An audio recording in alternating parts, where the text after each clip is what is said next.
Hello loves, thank you guys so much for coming back to my channel. Today I have a pretty exciting video. I actually had already recorded this video, but I had to re-record because it was just not happening last time. So here I am again, and today I am going to be doing an All About Colleen Hoover video where I talk about all of her books, including ones that I have not read, and I will be giving you guys my top 5 books. So stick around if you guys find this video interesting, and again, thank you guys so much. Enjoy. I will be talking about the Slammed series first. So if you guys have not read the Slammed series, they are, I believe, her first 3 books. She self-published them herself, and it's Slammed, Point of Retreat, and This Girl. Slammed is a young adult novel that pretty much revolves around, so just a little side note, if you guys hear any weird noises, it's probably my dog. During my last video, I heard him drinking water, playing with his toy. So sorry about that, you guys. I can't control him. So sorry about that. We will be talking about the Slam series. In this novel, we get introduced to Lakin, who is 18 years old, and Will, who I believe is around 22 years old. And Will is Lakin's front door neighbor. His younger brother and Lakin's younger brother become friends, and pretty much Will and Lakin find themselves connected one way or another. So throughout all 3 of the books, we get to see the way that these 2 characters have to pretty much overcome challenges that they go through. There are a lot of things that these 2 people have to go through, and the way that they either find a connection back to each other or get pushed farther apart. Let me really quickly just talk about the fact that this series has slam poetry throughout the book, and I love it. I love slam poetry, and I love poetry itself. And one of the things that I love about Colleen Hoover is the fact that she shows different types of arts throughout her book. So whether that be poetry, art, music, I love that. I love that she includes that through her books. So I myself did read these books.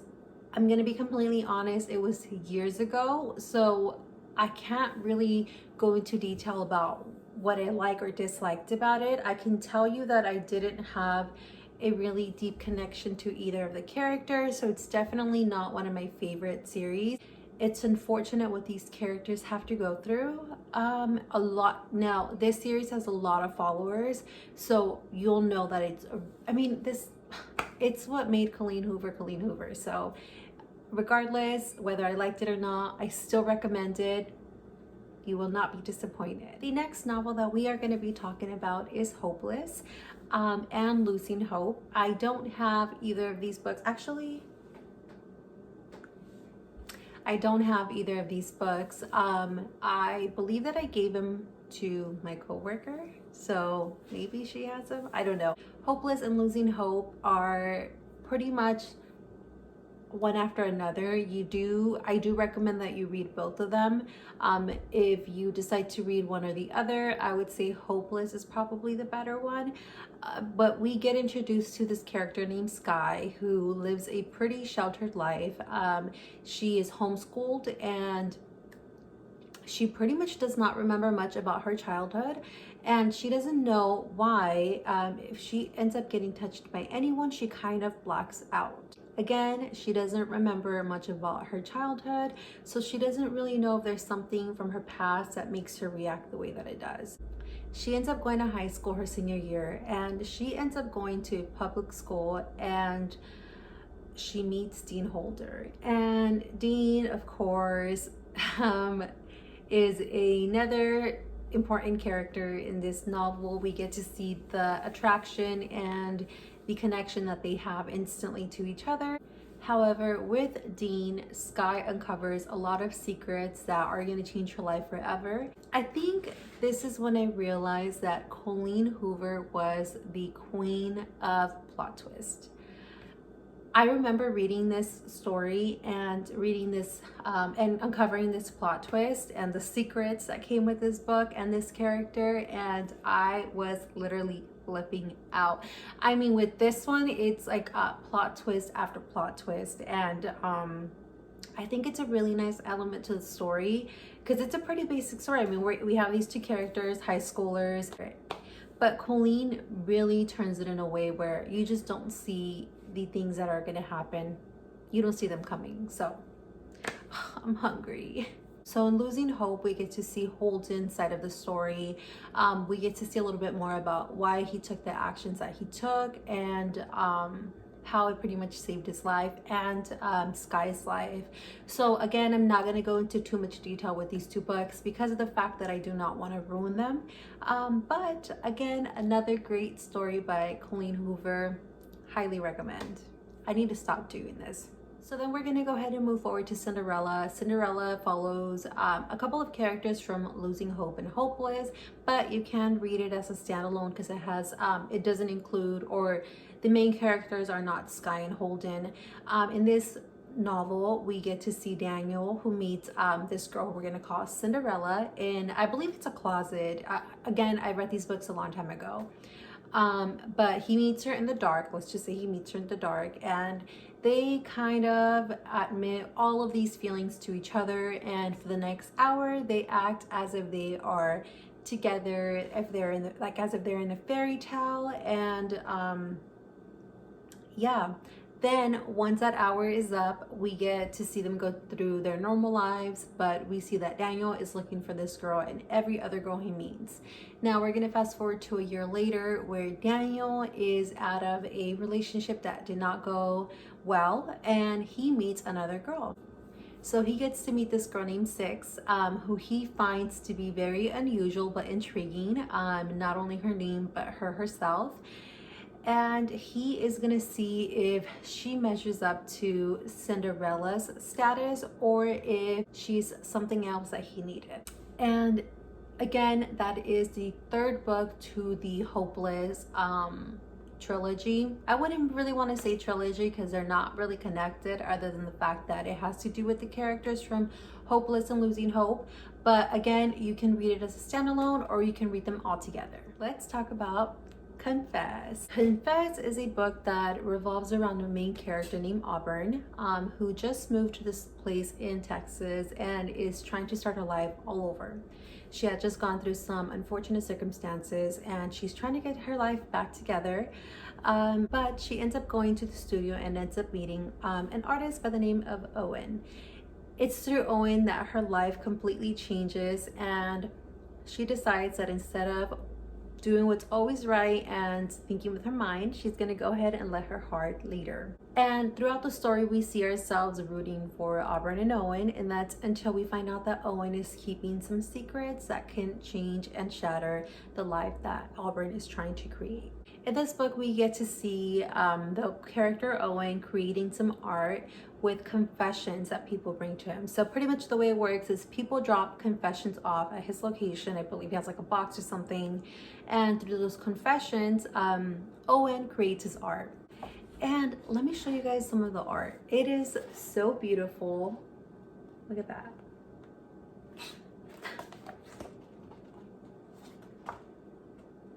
It was really one of my favorite things about the story, the fact that we got to see some real art here. And most of these come with little confessions and things that people drop off to Owen. And you guys, I really love this book. It's not in my top 5 because again, I'm gonna wait to show you guys till the end what my top 5 are, but it's definitely a really, really good one. Recommend. The next book that we are going to talk about is Without Merit. So in this book, we find out that the main character, Merit, is living with her family. They pretty much do not get along with her. She kind of is the outsider of her family, and her family is very unusual. Her mom, who I believe had cancer or some sort of sickness, is living in the basement. Her dad is now with the nurse that was at one point helping out the mom. Her sister is the definition of perfect, and Mary is just pretty much left by herself all alone. Mary just believes that her family is living a lie and that she needs to just get out of there. So then one night she pretty much tells them everything she's ever wanted to tell them. She puts it all out there. but her escape plan falls through and she's pretty much left to deal with the consequences of her action. Okay, now I read this book a while back, a couple years ago when it came out, so I instantly was not a fan of it. Okay, so first of all, I think it's the fact that I grew up with a family that communicated. Even when we did not like each other, my brothers and I would be like, dude, cut it out. You know what I mean? My parents, the same way. I felt like everybody in this book was childish. I just felt like they kind of just placed blamed on each other, and you know that that's not going to get you anywhere. I found Merritt's story itself to be pretty sad, but at the same time I felt like she always blamed everyone else but herself. So I wasn't even really, I don't want to say I wasn't rooting for her or that I didn't care for her. I wasn't on her side the whole time, which I guess, you know, it makes her human, whatever. But I just felt like this story had a lot of problems that I couldn't really relate to. So in the end, I just felt like the communication was lacking, and like the characters, like the family really never got to really know each other or even ask what was really going on in the household. I don't know what else to say about it.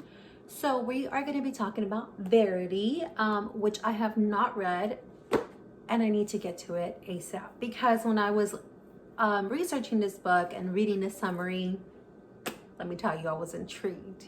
The main character, Loan, finds herself a struggling writer trying to pretty much get any job she can. She comes across this man named Jeremy, who is the husband of best-selling author Verity, and Jeremy pretty much gives her a job offer to come work for him and his wife, where she will finish a book that Verity never got to finish. Now we find out that Verity suffered a life-threatening accident or injury which left her like in a coma.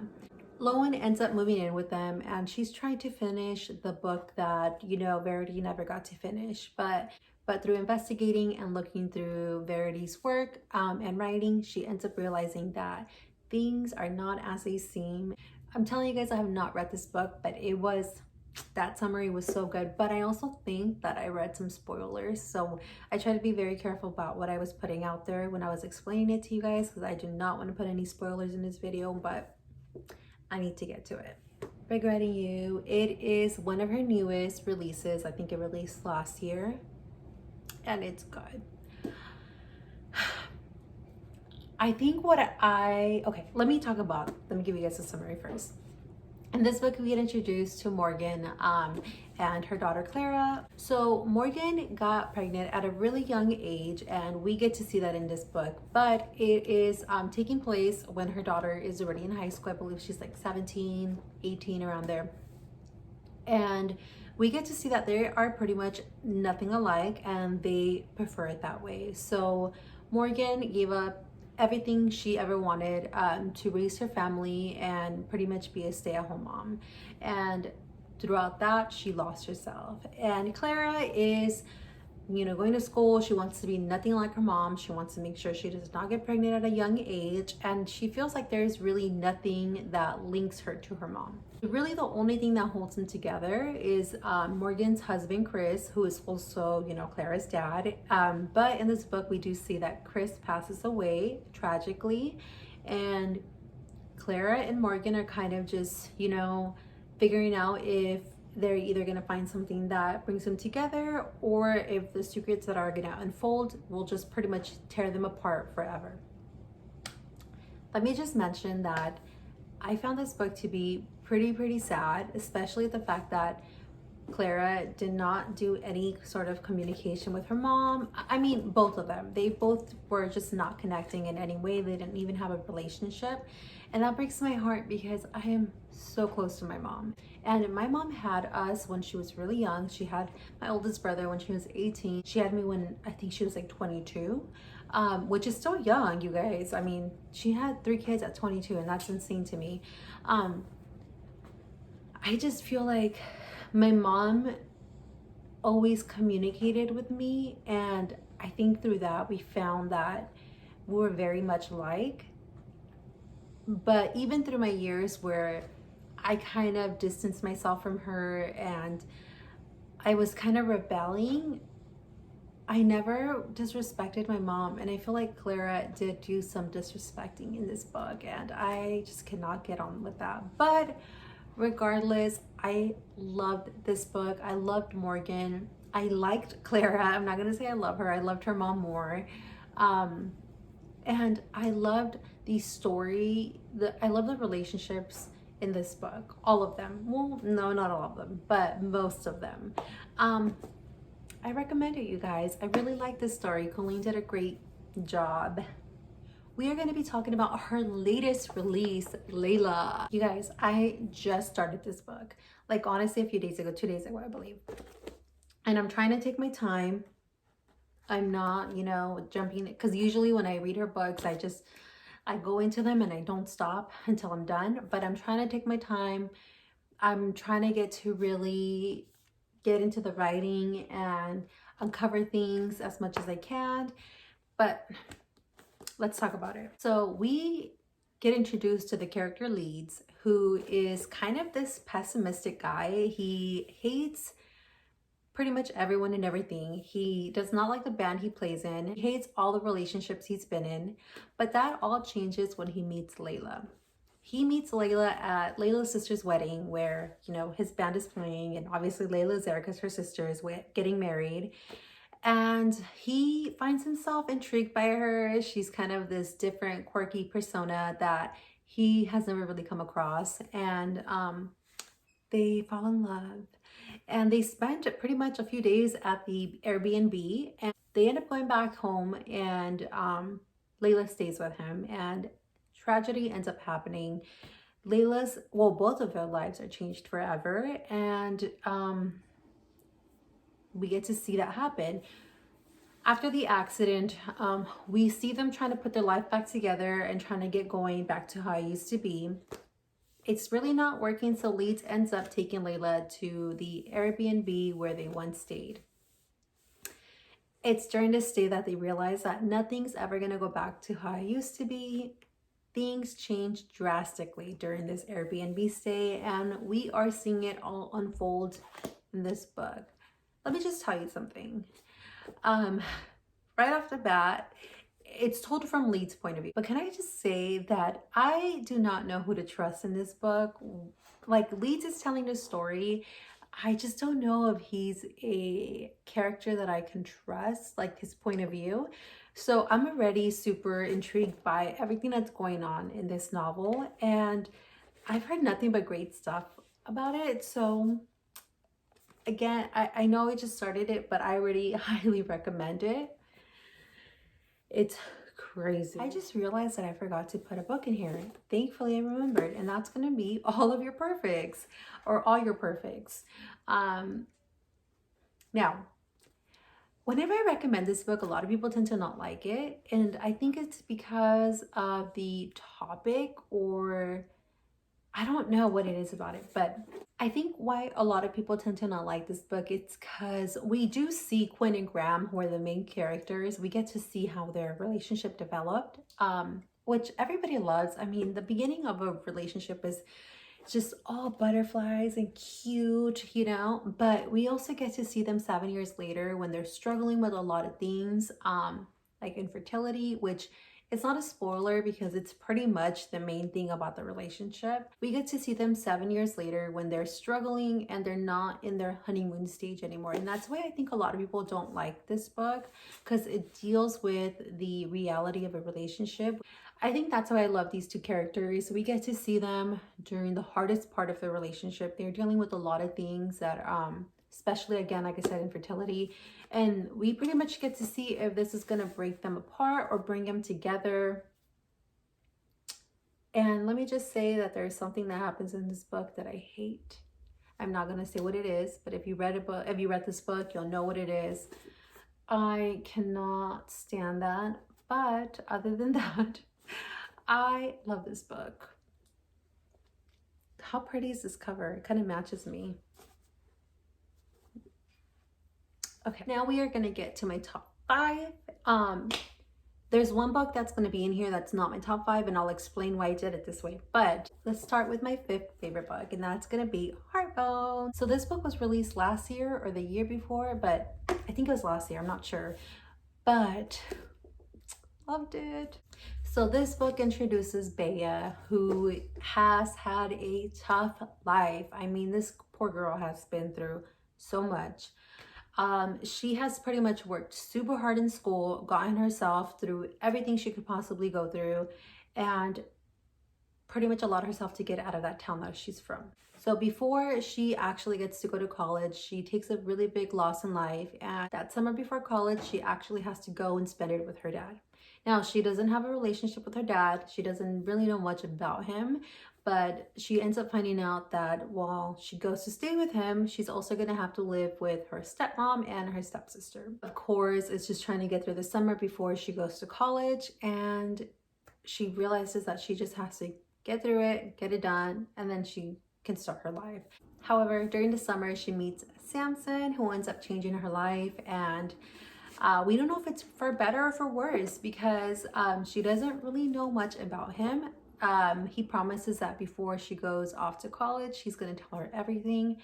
But throughout the summer, we start to see and uncover secrets that Samson is keeping, and that is going to change both of their, actually everyone's lives forever. I love this book. Let me just say that I felt so bad for Bea and Samson for everything that they had to endure in their lives. I can't really go into much detail about this book, but there's just so much fault. Is that the right word? There's just so much wrong about the way we work in the US when it comes to, I want to say, even children. So usually when you're in the foster system, if you even get to the foster system, right? Like, let's say you have an unstable home and you get to the foster system, you get kicked out at the age of 18. Not every social worker is going to tell you what your options are. But then when you do turn 18, even if you're not in the, this is why it's so hard. So when you don't have a stable home, sometimes you don't even have help. Like, how, I don't even know what to say. It's so difficult for me to explain this without spoiling it. I'm just going to say the fact that our system, when it comes to helping people that need help, whether it be, you know, people that are dying of hunger, being drug abuse, sexual abuse, anything like that, we lack in so many ways. And I just find that to be so sad. And we get to see that in this book.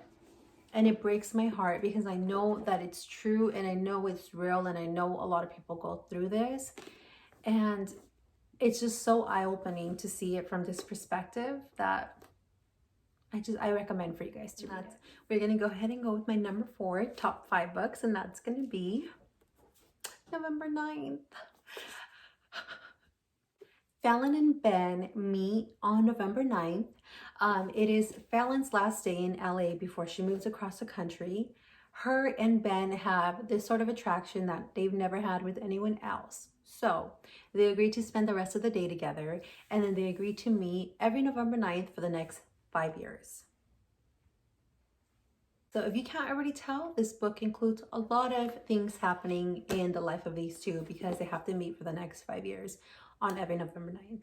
We get to see them pretty much change and adapt to their circumstances and become completely different people throughout these 5 years, yet every time they come together, they are the same. However, Fallon starts to question Ben, and she kind of has to figure out if he's telling the truth about some things that have happened throughout the years. I loved this couple, Fallon and Ben. I just saw that they were so fun. But can I just say that from the beginning, I love the fact that we got to see that these two characters had a really strong relationship to the point where we weren't doubting the fact that they were going to meet for the next 5 years. We actually got to see them really connect and see what made them unique to one another, which I think was great of Colleen to do, because again, if we saw these two people come together and we were not really sure if they were going to work out, I mean, we were going to be rooting for them. So I thought that was amazing. Then there was this one thing that happened, and I was so upset at Ben And I'm not going to go into detail because, again, I don't want to ruin any spoilers. But I just felt like in that situation that Ben was in, they took advantage of him. And I was heartbroken. So I'm going to leave it at that and we're going to move on because I am super hooked. So we are at my top 3 and that's going to be Maybe Someday. And Maybe Not is the other story that I did not talk about. I didn't read Maybe Not. I hear it's good, but let's get into Maybe Someday because I love this book. This is actually the first Colleen Hoover book I ever read, and it revolves around Sydney and Ridge. So Sydney is this college student who's pretty artistic. She likes to write her own music, and we see her kind of create this connection with this guy that lives in her apartment complex named Ridge. So Ridge and Sydney kind of meet at their balcony. Ridge plays his guitar and Sydney writes music and sings the lyrics that she created. They don't really know much about each other. However, that all changes when Sydney walks in on her boyfriend having sexual relationships with her best friend slash roommate. Sydney ends up finding herself with Ridge, where they become friends and find a connection through their music. When they start writing music, we get to see that they actually have a connection like no other, but they are not in the right circumstances to start dating, and we are going to see that happen in this book. Let me talk about the fact that Ridge was everything when I read this book. I loved Ridge. Both of these characters are amazing. They're selfless. And then we get introduced to many more characters that we are going to love throughout this book. We don't even know who we find ourselves rooting for at some points. But oh, and the music that's in this book that we get to read, you can actually hear. Like, they actually have music for this book. I promise you guys will not be disappointed. It's in my top 3 for a reason. I love it. Then we have Ugly Love. This book always makes me feel some type of way. Okay. Ugly Love is centered around 2 characters named Tate and Miles. Tate just moved to San Francisco with her brother, where she's going to be working in a hospital. I believe she's a nurse. And her brother is a pilot, and he lives with his other pilot friends, one of them named Miles. What's up, baby?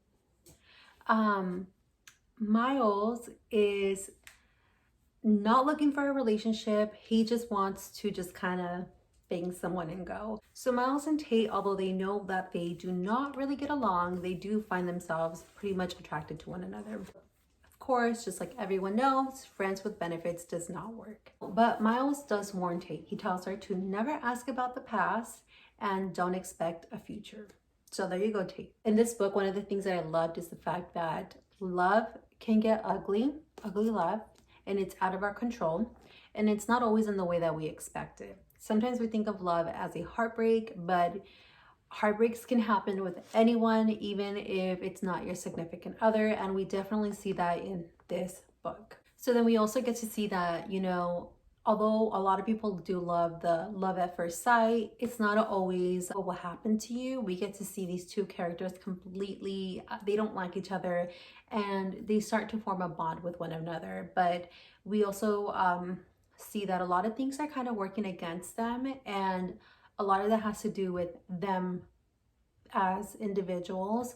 So it is definitely a build-up where we get to see if it's going to work out or if maybe it's just not meant to be at all. Please read the book. Lastly, I am going to tell you guys my top favorite book. If you know me, you already know what it is. I recommend this book to everybody, and that is going to be It Ends With Us. It Ends With Us is about a character named Lily who moved to Boston and opened up her own business. It's a flower shop. She also starts dating this neurosurgeon named Ryle. So now Ryle doesn't want anything serious, but he just cannot get enough of Lily. Lily starts to question the relationship that she's created with Ryle. So while she's questioning that relationship, we get to see her kind of take a little walk down memory lane, and she starts to talk about her first love ever named Atlas. And Then, out of nowhere, she sees Atlas in Boston. In this book, we learn that sometimes the people that love you the most will hurt you the most. And that is definitely true. Warning that this book does have violence in there, and it's heartbreaking to read, especially if you know people that have gone through this or if you experienced it yourself. Just keep that in mind because this is insane. I think that, I mean, Colleen literally poured her heart into this, and I sense it and I feel it in this book, and I can read it throughout the characters and everything that happens. If you don't want to read any of these books, at least read this one. I promise you that you will not regret it. It has so many great quotes. It has characters that are literally just so perfect. They're just so perfect. So again, you guys, thank you guys so much for joining me today. I have been wanting to do this video for so long. If you guys have any other recommendations or anything else, any questions, concerns, please comment them down below, and I hope to see you guys for my next video. Thank you.